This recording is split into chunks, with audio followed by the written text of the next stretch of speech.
Hi, welcome once again to this week's edition of Premium Times Weekly Podcasts. I'm your host, Titi Lokwe Fadare. So when President Muhammadu Buhari said those causing national unrest will be treated in the language they understand, many were apprehensive of what he meant. That statement is unraveling. From the blues, the federal government, through the Attorney General of the Federation, Abubakar Malami, said it rearrested fugitive leader of the proscribed separatist group, the Independent People of Biafra, Nnamdi Kanu. He was rearrested after he jumped bail in 2018. Where was he arrested from? A horde of reporters asked. They were met with grave silence from the government. Some said he was extradited from Czech Republic. Others speculated that he was from Kenya.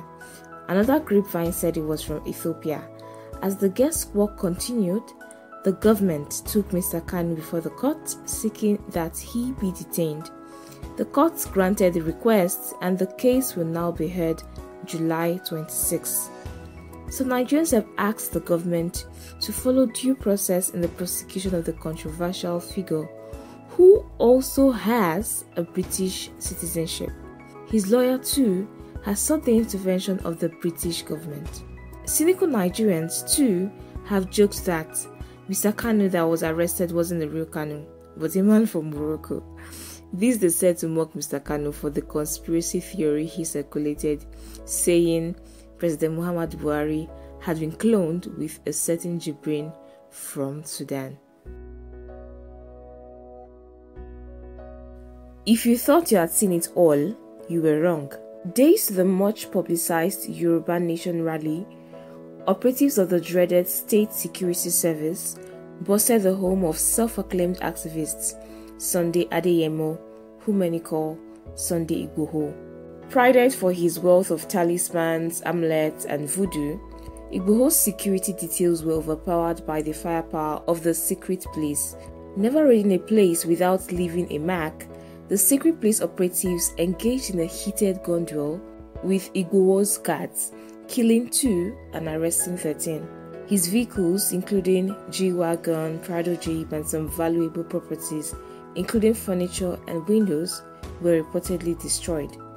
The SSS said it recovered 7 AK-47 rifles, alongside pump-action guns and 5,000 rounds of ammunition, German resident permits, among others. Mr. Igboho said the ammunition was planted in his house. One of the seized items, which looks like bulletproof, was especially striking. It was a piece of fabric tattooed with unintelligible Arabic writing, strewn with cowries and drenched in what looked like engine oil. How that would bounce off as an AK-47 bullet that travels 715 meters per second and releases 600 rounds per minute is unclear. But what is clear is that the clothing had little answers to the assault from the SSS. The SSS had declared Igboho a wanted man, but Igboho has pushed back at them, saying the planned rally will go on whether or not they like it.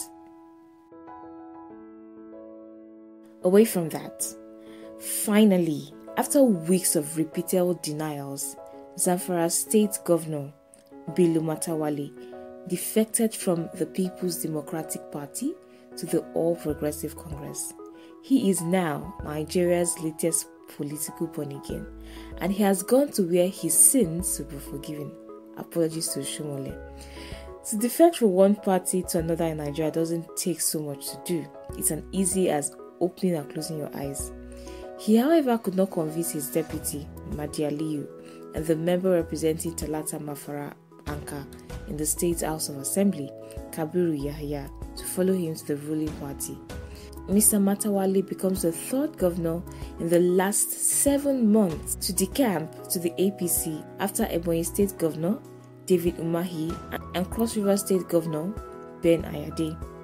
His defection also means the APC now controls 6 of the 7 states in the northwest geopolitical zone, with Sokoto Governor Aminu Tambuwal being the only governor of the PDP in the zone.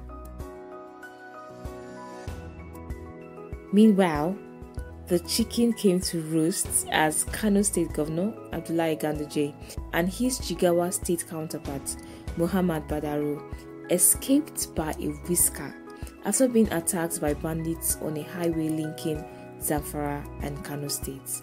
The governors had attended the ceremony in Gusau, in which Zamfara Governor Bello Matawali defected to the All Progressive Congress. The convoy of the Kano governor was returning to his state from the ceremony when it ran into the bandits. However, the Kano governor was not in the convoy, as he had joined that of Mr. Badaru, which passed through the same route earlier before the bandits apparently struck. Officials said that 3 police officers were hit by bullets fired by the criminals, while vehicles in the convoy belonging to the Federal Road Safety Corps and an ambulance were riddled with bullets. Earlier, the same bandit had killed Mohammed Ahmed, a lawmaker from Zamfara State. Yet, another proof that insecurity does not discriminate, as it doesn't know party or status. It hits anyone. As always, this edition was written by Yusuf Akinpelu. I am Titilokwe Fadare. See you next week, and do not forget, if you like this podcast, please share and favorite, and also visit www.premiumtimesng.com to catch the latest episode of this podcast series.